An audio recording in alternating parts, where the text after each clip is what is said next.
বাংলাদেশকে একটু মজা নিতে দিন না। ভারতকে হারাতে পারলে সব টিমই খুশি হয়, মজা পায়। ওদেরকেও না হয় সেটা করতে দিন।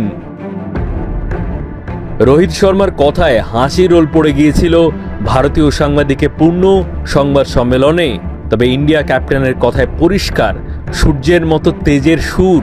চারদিকে বলাবলি হচ্ছে ইন্ডিয়া বাংলাদেশের যে রাজনৈতিক উত্তেজনা, সেটার প্রভাব পড়তে পারে মাঠেও।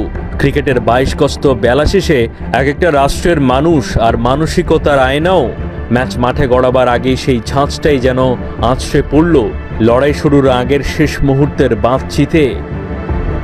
আক্রমণ অতটুকুতেই কেবল সীমাবদ্ধ নয়, বাংলাদেশ ভারতে এসে ভালো কিছু করবে এমন আওয়াজ উঠছে, সেটাকেও যেন করলেন তাচ্ছিল্য।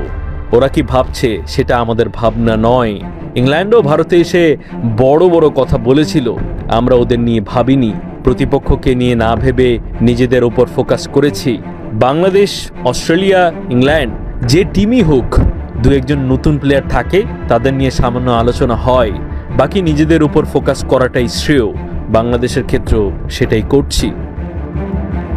কিছু ধরা বাঁধা নিয়মের শৃঙ্খলা থাকে, তাই প্রেস কনফারেন্সের কথার কাঁথায় থাকে আনুষ্ঠানিকতার বুনন। তবে ফর্মালিটিজের নিয়মে থেকে বাংলাদেশকে নিয়ে যে ভাষায় কথা বলেছেন, সহসা এরকম আর দেখা যায়নি কাউকে বলতে। বড় দলের সাথে লড়াইয়ের আগে সচরাচর এ ধরনের কথা চালাচালি হয় কিছুটা।